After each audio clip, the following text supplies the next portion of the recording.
Despite its name, Fang was an ordinary small town in a northern province of Chiang Mai, situated on the banks of a river.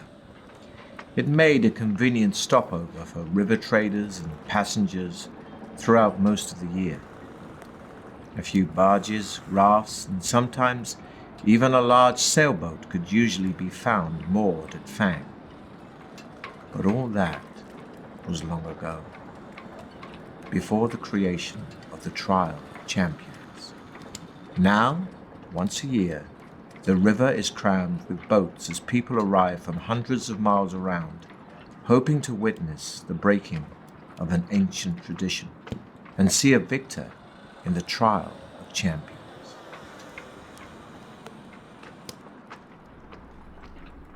Deep in the hillside, behind the town, lies a challenge created by a powerful Baron of Fang called Sukumvit, a labyrinth filled with deadly tricks, traps, and loathsome monsters from which there is only one exit. Each year, warriors and heroes come to Fang to face the Trial of Champions. Survival is unlikely, yet many take the risk, for the prize is great. A purse of 10,000 gold pieces and the freedom of Chiang Mai forever.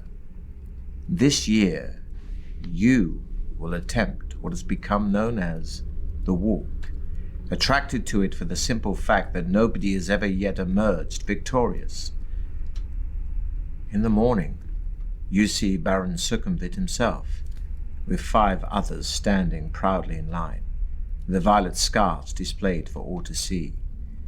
There are 2 bare-chested barbarians dressed in furs, a sleek elven woman with golden hair and feline green eyes, a man covered head to foot in iron-plated armor with a plumed helmet and a crested shield, and another cloaked in black robes with only his dark eyes showing between the swaths of his black face scars. A hush falls over the crowd as Baron Sukumvit steps forward holding 6 bamboo sticks. You draw one from his outstretched hand and read the word 5th. The knight enters first. He salutes the crowd before disappearing into the tunnel. He is followed half an hour later by the elf, then a barbarian, and the dark assassin. Next, it's your turn. But before embarking on your adventure, we must first determine your own strengths and weaknesses. You have in your possession a sword, a shield, and a backpack for carrying provisions for the trip. You have been preparing for your quest by training yourself in swordplay and exercising vigorously. To see how effective your preparations have been, dice will be rolled to determine your skill, stamina, and luck scores. Or, if you wish to begin your adventure immediately, you can choose between 3 ready-made adventurers.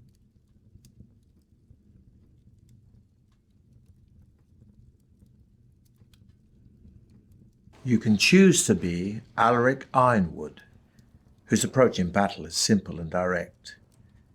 To charge forwards, huge shoulders whirling his sword manically about his head, chopping left and right with such force and speed as to quickly put any enemy off getting too close. And should they ever manage to sneak a blow in under this onslaught, Alaric's impressive physique will normally just brush it off as if it were a scratch. Born in Fang himself many moons ago, Alaric is a hero to the locals. His mother still lives there, a diminutive woman who makes her living as a seamstress.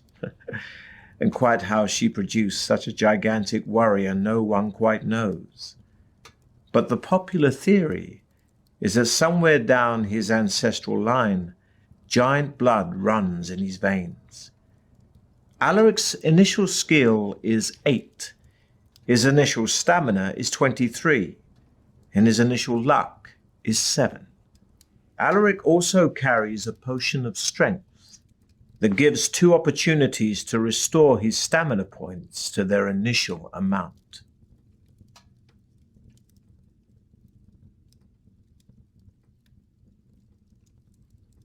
Lastly, before you begin your quest, you are given enough provisions for 10 meals. When you eat a meal, your stamina score will increase by 4 points. But don't forget, your stamina can never exceed the initial amounts you've just set.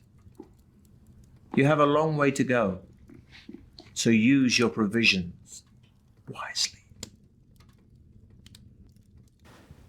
During your adventure, you'll enter into combat a number of times, and the further you go, the tougher your opponents will be.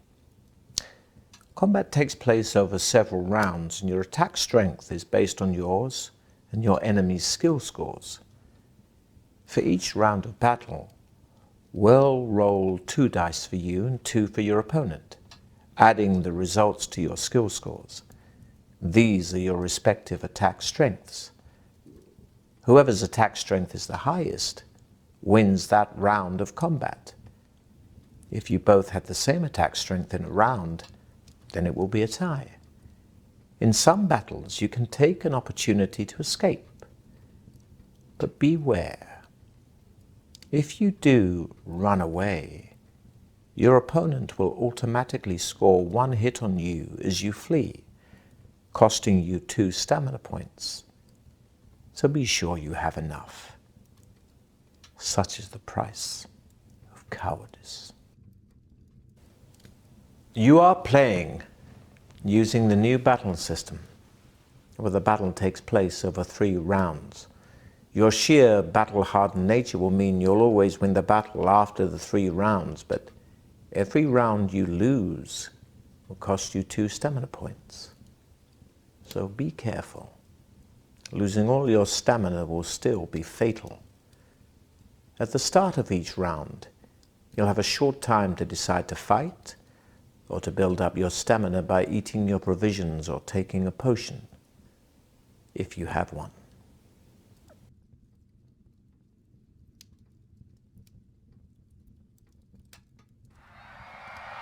Now it is your turn to salute the crowd.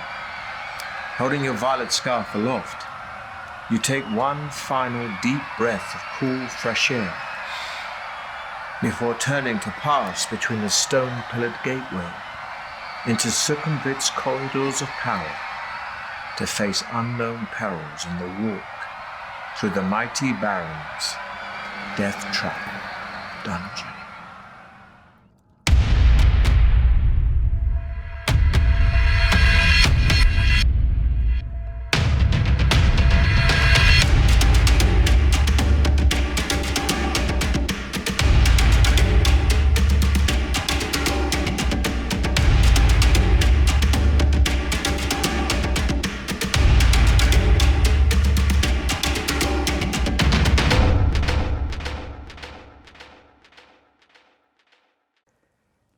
The clamour of the excited spectators gradually fades behind you as you venture deep into the gloom of the cavern.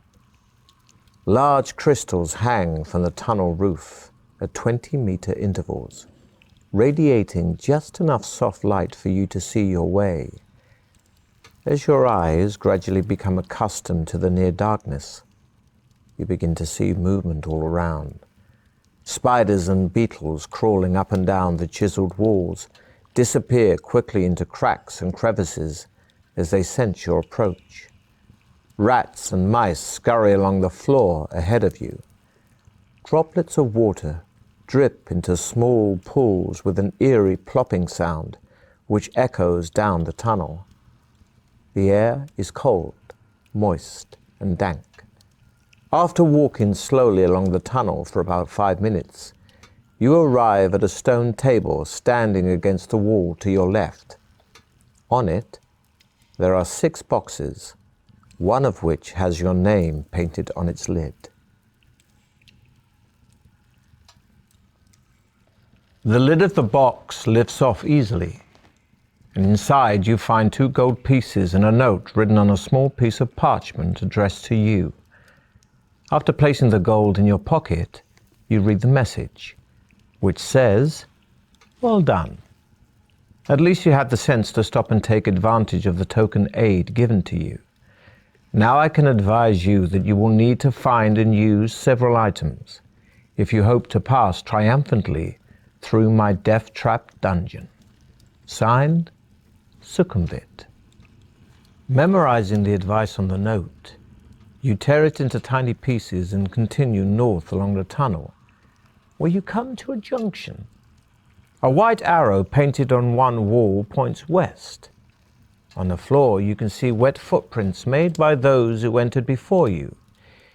It's hard to be sure, but it looks as though 3 of them followed the direction of the arrow, while 1 decided to go east.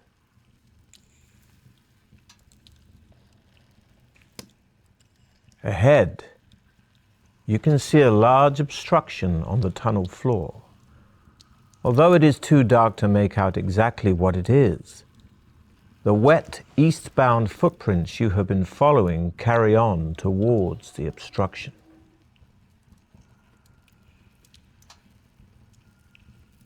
You see that the obstruction is a large brown boulder-like object.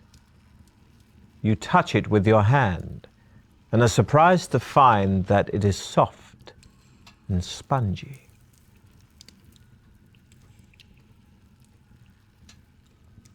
Your sword easily pierces the thin outer casing of the giant spore ball.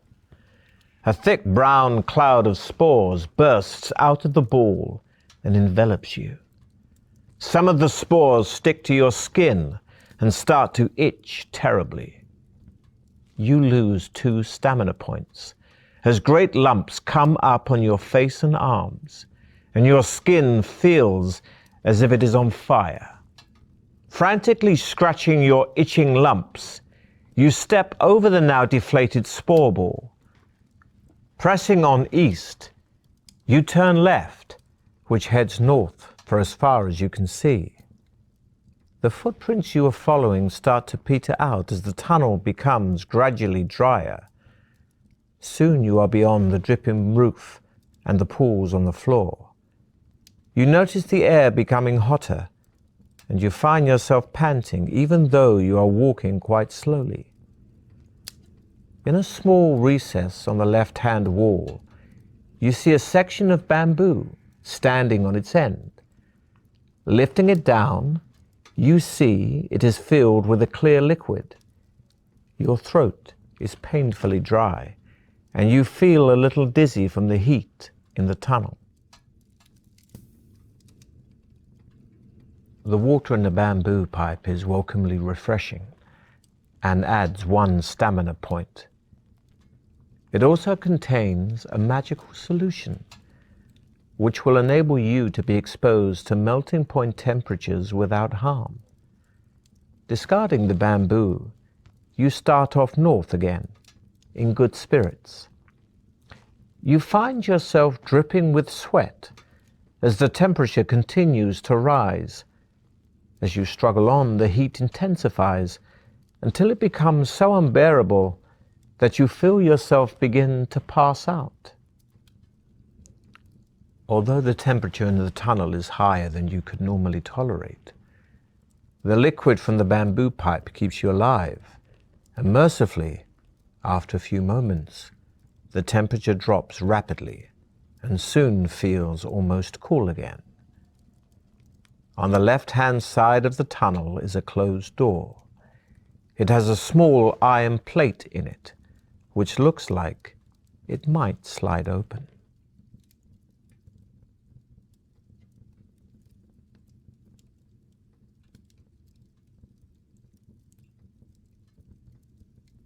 The door swings open into a small room. But before you know what is happening, you find yourself falling through thin air. There was a pit behind the door, which you did not see. You land heavily at the bottom and wince with pain. losing 4 stamina points. The pit walls are roughly chiseled and have plenty of toe and finger holds, so you are able to clamber out quite easily. You curse your own eagerness and tell yourself to be more careful in future when entering rooms. Inside the room, you see 2 iron hooks on the wall opposite the door. A coil of rope is hanging on one of them.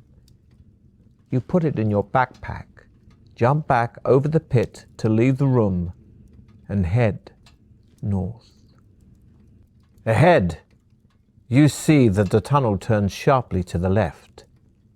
You turn a corner and almost bump straight into 2 fierce-looking orcs, armed with morning stars and wearing leather armor. You are totally unprepared for them and struggle to ready your weapons. The orcs roar, and as you draw your sword, one of them swings its morning star at you, which sinks agonizingly into your left thigh, costing you 3 stamina points. You stagger backwards, but manage to regain your balance in time to defend yourself. Fortunately, the tunnel is too narrow for both orcs to attack you at once, so you fight them, one at a time.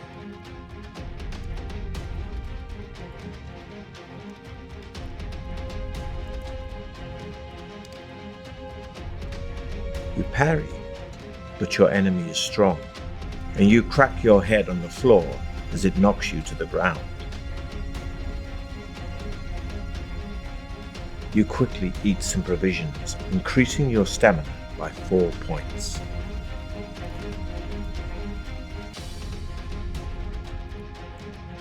The orc is strong but slow, and you're able to strike hard with your sword.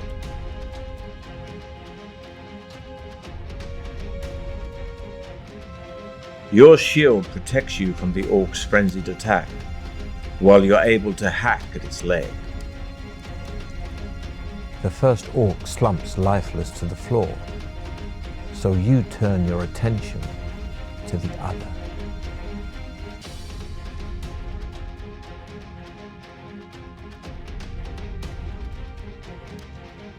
The orc's morning star is a formidable weapon, and you can't stop it smashing into your ankles, knocking you off balance.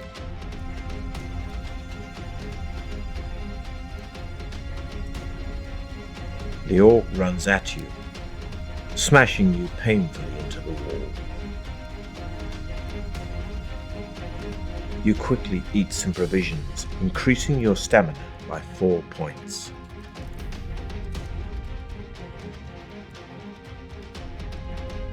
You raise your sword to parry the attack, and are able to kick the orc hard in the stomach.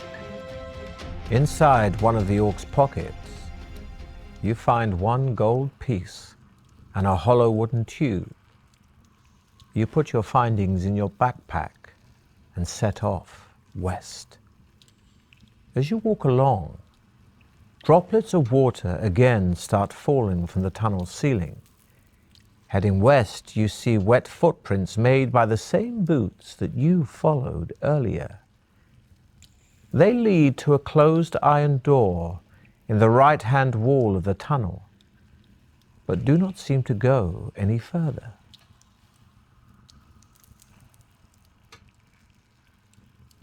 The passage soon leads to a junction, where you notice more footprints on the floor, possibly as many as 3 pairs, heading north from the south passage.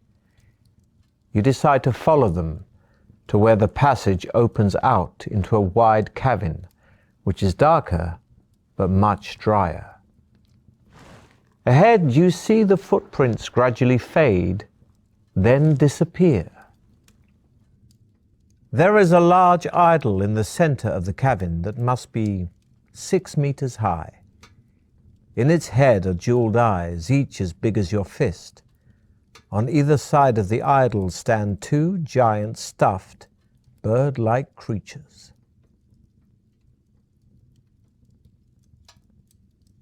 The idol is very smooth and will be difficult to climb, but the rope you found earlier will help here, and you make it into a lasso. You whirl the rope above your head and throw it up at the idol, smiling happily as it lands around its neck. You then tighten the noose and start to climb, hauling yourself up the rope. You are soon at the top of the idol, sitting on the bridge of its nose and holding on to the rope. You draw your sword and wonder which jeweled eye to prize out first. As you touch the idol's emerald eye, you hear a creaking sound below you. Looking down, you are shocked to see the two stuffed birds flying off. Their wings flap in jerky movements, but they are soon above you and look set to attack. You'll fight the flying guardians one at a time, but reduce your skill by 2 during this combat because of your restricted position.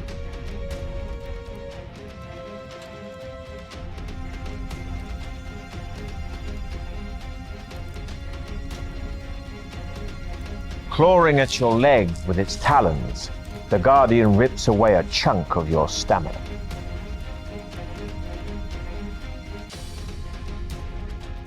The guardian snaps at you with its vicious beak.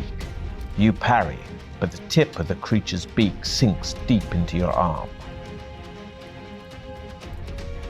You quickly eat some provisions, increasing your stamina by 4 points.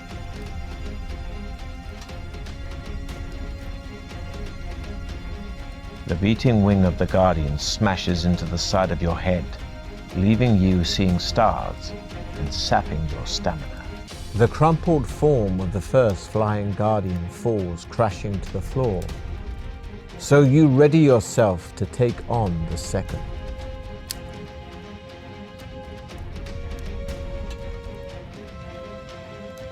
Clawing at your leg with its talons, the guardian rips away a chunk of your stamina.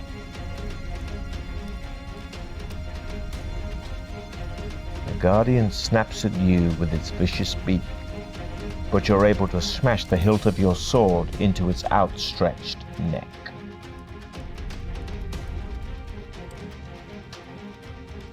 The guardian snaps at you with its vicious beak. You parry, but the tip of the creature's beak sinks deep into your arm. Your final swipe dispatches the second flying guardian. You look down and see the crumpled bodies of the 2 flying guardians lying motionless on the floor. You start to prize out the idol's emerald eye with the tip of your sword. At last it comes free, and you are surprised by its weight when it falls into your hand. Hoping it may be of use later, you put it in your backpack.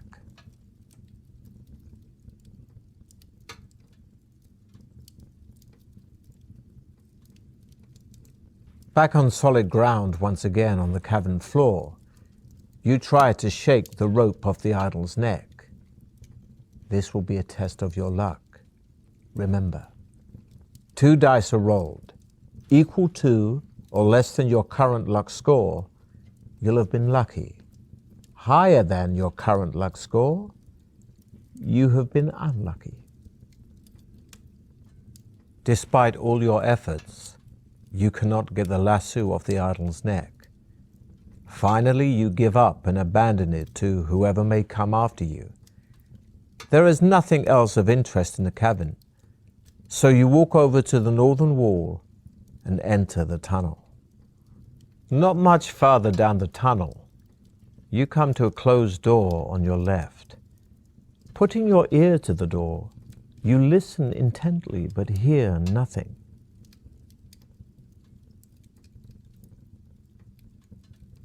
You enter a room which is small and completely empty.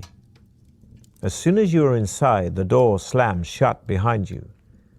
Suddenly a voice booms out of nowhere, shouting, "Welcome to Deathtrap Dungeon!"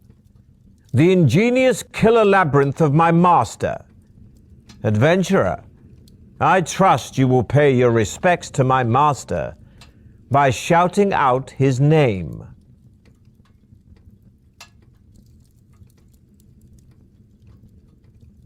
You take a deep breath and shout, "Sukumvit is a worm!" Once again, the mysterious voice calls out, only this time, to your great surprise, in a far less threatening tone. Good. My master likes those who show spirit. Take this gift to help you. It will grant you one wish, but one wish only. Farewell. A gold ring magically appears out of nowhere and lands at your feet with a gentle tinkle. You pick it up and put it on one of your fingers. The door opens and you step back into the tunnel to continue north. The tunnel twists and turns, but keeps steadily north. Ahead, you see a thin shaft of blue light streaming down from the ceiling to the floor. It sparkles and shimmers, and you can see images of laughing faces in the light.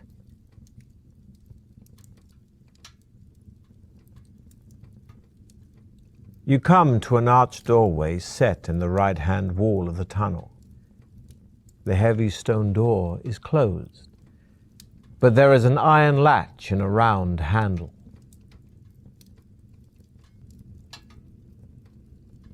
Lifting the latch and pushing the heavy stone door open, you find yourself in a large cavern.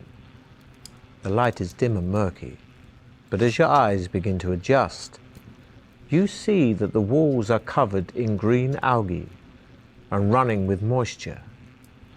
The floor is strewn with straw. The atmosphere is warm, damp, and fetid, and a soft humming sound fills the air. You step gingerly through the straw towards a corner of the cavern where there appears to be a shallow pit. Peering warily into the pit, you are disgusted to see a mass of pale, writhing worms, some as much as 1/2 meter long. Nauseated, you are about to turn away when you notice that their undulating bodies are swarming around a dagger, its point held fast in a crack in the pit floor. The hilt is cased in black leather, studded with opals, and the blade is fashioned from a strange, reddish-black burnished metal you have never seen before. You long to touch the dagger, but this would mean plunging your hand in among the writhing worms.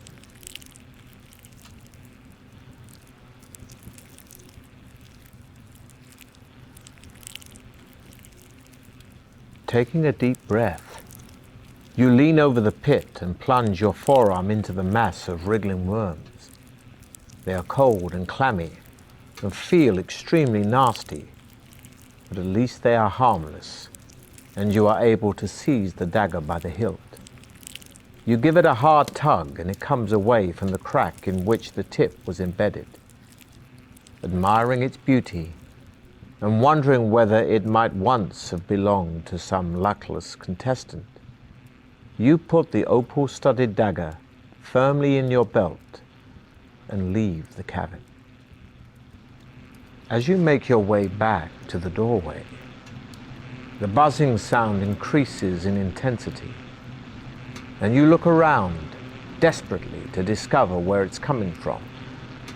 Glancing up in the nick of time, you see a huge and grotesque black shape of a giant fly emerging from a recess high up in the cavern wall. As it gets closer, you realize that it's at least 1.5 meters long. Its opaque wings vibrate, making the sickening buzzing noise you can hear, and its 6 black, hairy legs are poised to grasp your body. Below, its multifaceted eyes is a long, shiny black proboscis, which darts in and out venomously. You have stolen the giant fly's treasure from her brood of maggots, and you must face the consequences. It's time to test your luck again. Remember, a roll equal to or less than your luck score means you've been lucky, but a roll higher than your luck could end badly. The giant fly dives down and seizes you with 4 of its legs. It climbs quickly back to the roof of the cavern, and you find yourself dangling helplessly in its grasp. Then, to your horror, it suddenly releases its grip, and you fall 10 meters to the floor, landing heavily. We'll roll 1 die here and deduct the number from your stamina score. The giant fly swoops down again to try to capture you, but this time you manage to evade its outstretched legs. Stepping back, you draw your sword to prepare to fight the hideous insect as it turns to attack you again. You quickly eat some provisions, increasing your stamina by 4 points.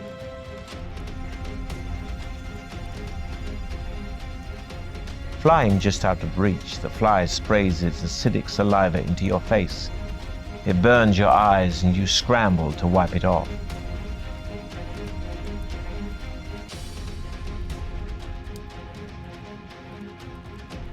You spin your sword around your head, clipping the fly and removing part of one of its legs.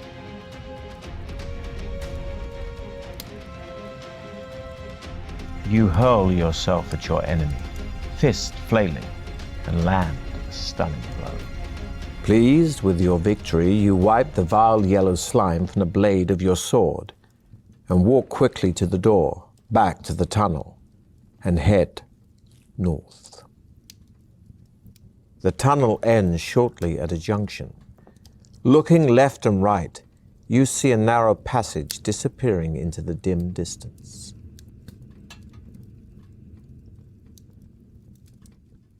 You walk down the passage and soon find yourself standing at the edge of a deep, dark pit.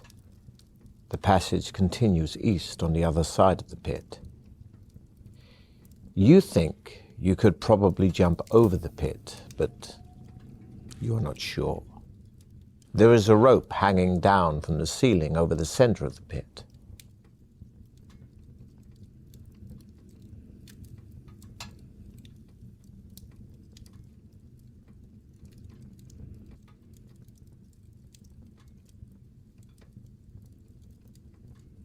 Gripping the rope firmly, you step back to take a running jump. However, in the dim light, you do not notice that someone has cut the rope almost in two, just a little way above the section you are holding. As you swing out across the pit, it suddenly breaks, and you scream with fear as you plunge headlong to the depths below. You land heavily on your back, but luckily your backpack cushions your fall, only costing you 1 skill point and 2 stamina points. It could have been much worse. The darkness is almost pitch black at the bottom of the pit, and you crawl along the floor, groping in front of you. Suddenly your hand touches something cold, hard and smooth. The object is small and round, but you cannot figure out what it is. You place it in your backpack, hoping to see what it is once you are out of the pit. You continue to crawl forward and soon reach the pit wall. It's too smooth to climb, and you have to cut hand and toe holds in it with your sword. This takes a long time, but finally you climb out of the pit on the east side. You immediately check out the object in your backpack and discover that you have found an orb of blood-red ruby. You are absolutely delighted and head off east in high spirits, whistling softly. The tunnel makes a sudden left turn and continues north as far as you can see. You soon arrive at a closed wooden door in the left-hand wall.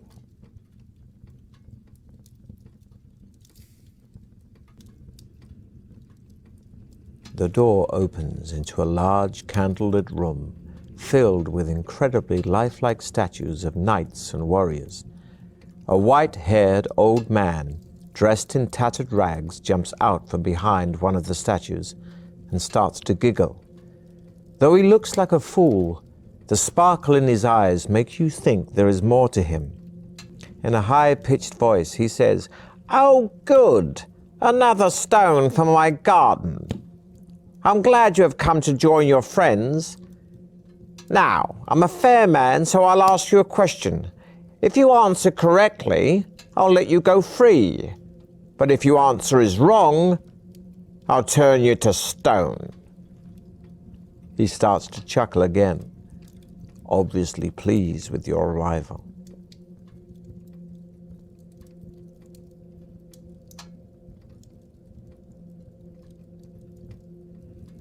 The old man points at one of the statues, and you recognize it immediately. It is the knight who started the trial of champions, the agonized look on his face locked in stone for eternity. The old man smiles, saying, "This man weighs 100 pounds plus half his weight. How much does he weigh?" What will you answer?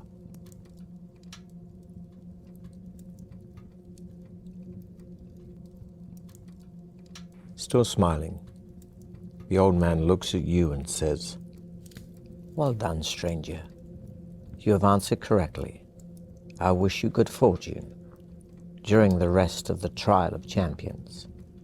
And to this end, I shall increase your powers." He then mutters a few more unintelligible words, and you feel a powerful surge soar through your body, increasing your skill, stamina, and luck by 1. You bid the old man farewell and leave his room to continue north along the passage. Only a few meters further down the passage, you see another closed door in the left-hand wall. The letter X is scratched into its center panel. Putting your ear to the door, you listen intently but can hear nothing.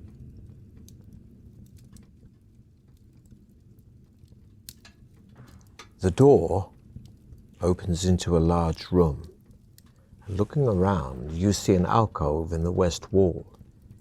In the middle of the room, sitting in the chair, is the skeleton of an armed warrior, possibly a contestant from years gone by. The skeletal fingers of its right hand grip a crumpled parchment.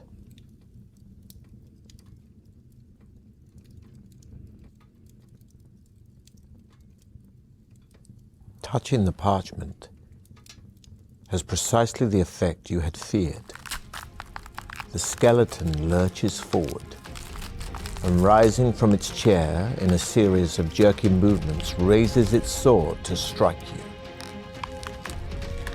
Lunging sideways, you draw your sword to defend yourself.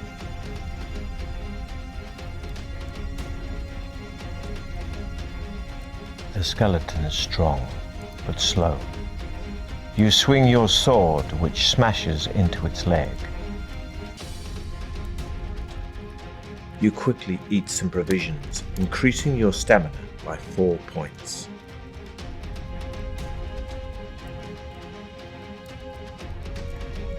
You both swing for each other, and in the confusion, both miss.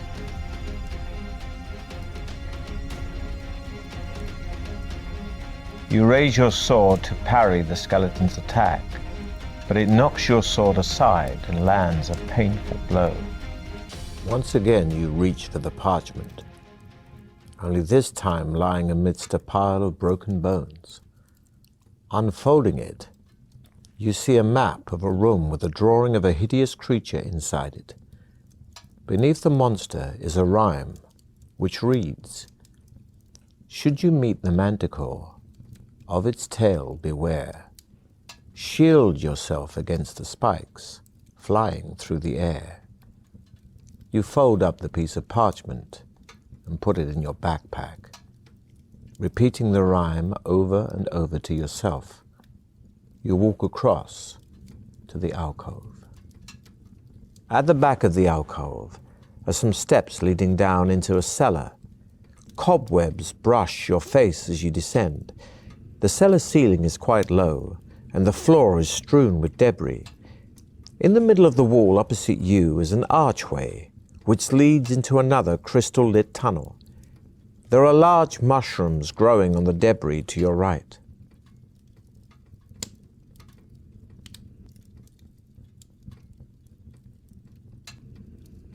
The tunnel continues west for several hundred meters, finally ending at some steps leading up to a closed trapdoor. You climb the steps slowly, hearing muffled voices above you. In the dim light, you can see that the trapdoor is not locked.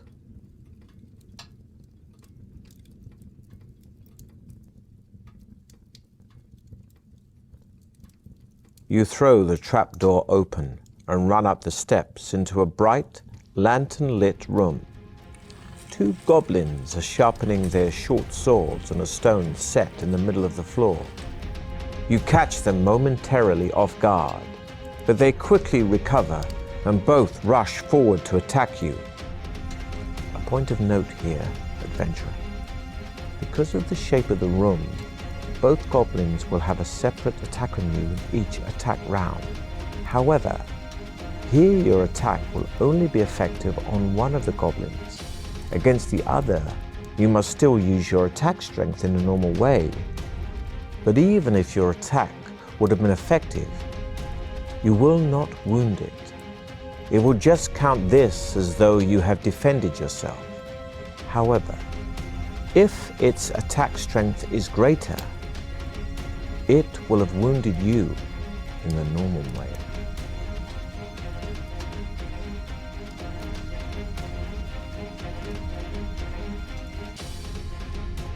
You thrust your sword, and you clearly damage the creature.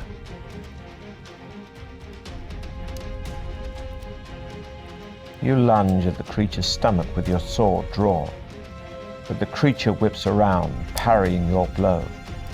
Neither of you are harmed.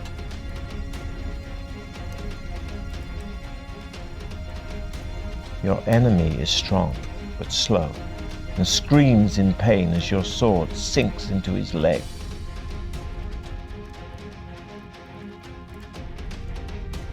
You both swing for each other, and in the confusion, both miss.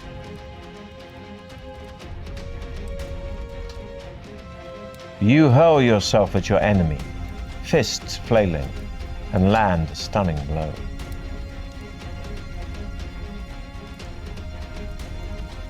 You thrust your sword, and you clearly damage the creature.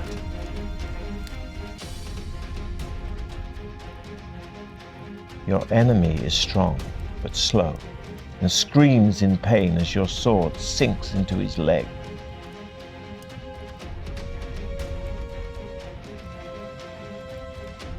You hurl yourself at your enemy, fists flailing, and land a stunning blow.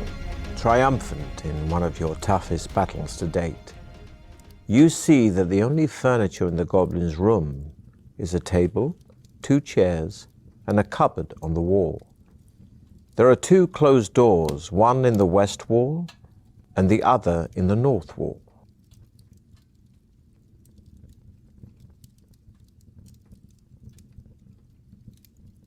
The cupboard contains a wooden mallet and 10 iron spikes, which you put in your backpack while wondering which door to open.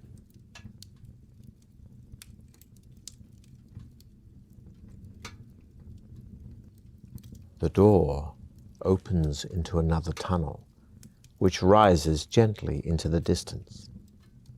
After walking uphill for a while, the tunnel levels out, and you soon arrive at a door in the right-hand wall, to which a withered hand is nailed.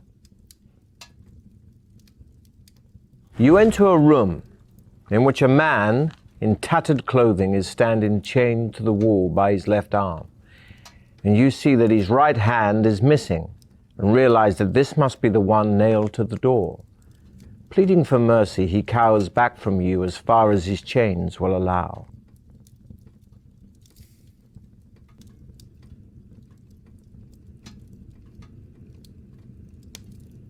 There is an open pipe in the right-hand wall, about 1 meter in diameter.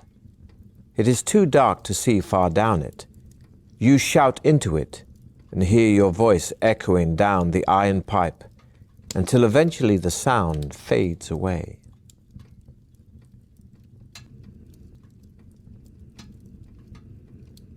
There is a new branch in the tunnel on your left, and ahead you see 2 bodies lying on the floor. You stop and peer down the new tunnel, but seeing no doors or creatures, you decide against walking down it. With your sword drawn, you walk over to the bodies of the 2 orc guards. At least one of your rivals in the Trial of Champions must still be ahead of you. A quick search of the bodies produces nothing, apart from a necklace of teeth around the neck of one of the orcs.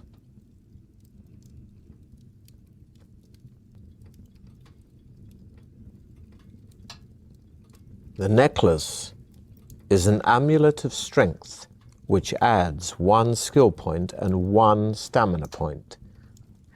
Pleased with your find, you continue your quest north. The tunnel soon ends at a junction. Standing there alone and wondering which way to go is one of your rivals. It is one of the barbarians. You call out to him, but at first he does not answer. He merely stares at you coldly, his hands firmly gripping his axe. You walk up to him and ask which way he is heading. He grunts his reply, saying that he is going west and you may go with him if you wish.